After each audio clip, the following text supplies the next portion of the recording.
Hi అండి, అందరికీ నమస్తే. ముందుగా వీడియోలోకి వెళ్ళే ముందు సబ్స్క్రైబర్స్ అందరికీ రథసప్తమి శుభాకాంక్షలు. రథసప్తమి సందర్భంగా సూర్యభగవానుడికి షోడశోపచార పూజ పూర్తి చేసుకొని పూజలో భాగంగా కాస్త చక్కెర వేసిన పాలను తాత్కాలిక నైవేద్యంగా నివేదించాను. ఇప్పుడైతే బొగ్గుల కుంపటి మీద పొంగలి నైవేద్యం చేయబోతున్నాను, మహానైవేద్యంగా. అయితే కుంపటిని శుభ్రం చేసుకొని పసుపు కుంకుమ బొట్లు ఉంచుకొని వీడియోలో చూపిస్తున్న విధంగా కాస్త కర్పూరం ఉంచి కింద మంట పెట్టుకున్నాను. పైన కాస్త బొగ్గులు వేసుకున్నాను. ఆ మంటకి బొగ్గులన్నీ నిప్పులుగా అవుతాయండి. ఇప్పుడు ఆ నిప్పుల మీద ఆవు పిడకలు ఉంచుతున్నాను. ఇవి ఆవు పిడకలు అంటే భోగి సంక్రాంతి పండుగలప్పుడు మనం గొబ్బెమ్మలుగా ముగ్గుల మీద ఉంచుకుంటాం కదా, అవి ఇప్పటికీ ఎండిన తర్వాత పిడకలు అవుతాయి. ఆ పిడకల మీద సూర్యనారాయణ స్వామికి రథసప్తమి రోజున నైవేద్యం చేసి నివేదన చేయాలి. అందుకని నేను ఇలా చేస్తున్నాను, చూడండి. ఆవు పిడకలన్నీ పేర్చుకున్న తర్వాత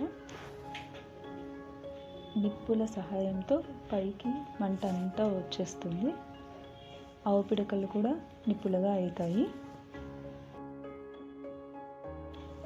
అయితే బొగ్గుల పొయ్యి వాడేటప్పుడు జాగ్రత్తగా ఉండండి, పిల్లలకు అందుబాటులో ఉంచకండి. నేనైతే కుంపటిలోకి కాస్త నెయ్యి కూడా వేస్తున్నాను.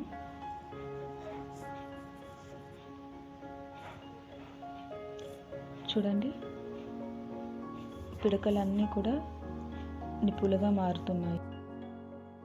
ఒక మట్టి పాత్రలో బియ్యం శుభ్రపరచుకొని నానబెట్టి ఉంచుకున్నానండి. అర్ధగంట అయ్యింది. ఆ పాత్రను బొగ్గుల పొయ్యి మీద ఉంచినాను.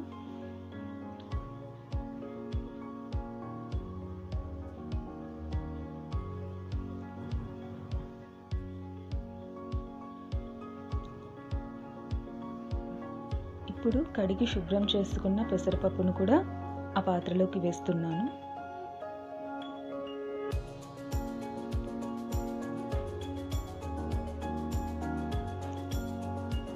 ఒకసారి బాగా కలుపుకొని మూత పెట్టి ఉంచుకోవాలి. 5-10 నిమిషాల తర్వాత తీసి మరొకసారి కలుపుకొని చూస్తూ ఉండాలి. ఉడుకైతే పడుతుందండి. మూత పెట్టి ఉంచేసుకున్నాను. మరలా 5-10 నిమిషాలకు చూస్తే అన్నం బాగా ఉడికిపోయిందండి. ఇప్పుడు నేను దంచుకొని పెట్టుకున్న బెల్లాన్ని వేస్తున్నాను. బెల్లం వేసాక బాగా కలుపుకుంటున్నాను.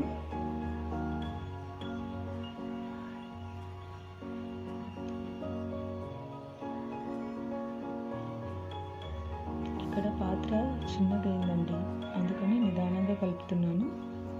దంచి ఉంచుకున్న యాలక పొడి కూడా వేసుకున్నాను.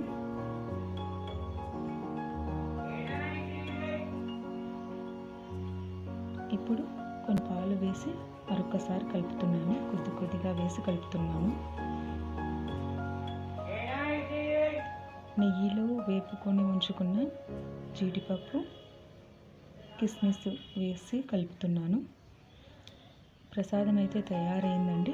ఇప్పుడు ఒక రాగి పాత్రలోకి ప్రసాదం తీస్తున్నాను. రాగి పాత్రలోకి ఎందుకు తీయాలి అంటే రాగి లోహం సూర్యభగవానుడికి చాలా ప్రీతిపాత్రమైనది అంట.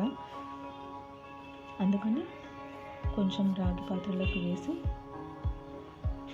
సూర్యునికి నైవేద్యం. ఈ వీడియో కనుక మీకు నచ్చినట్టయితే like, share and subscribe to my channel. Thank you for watching.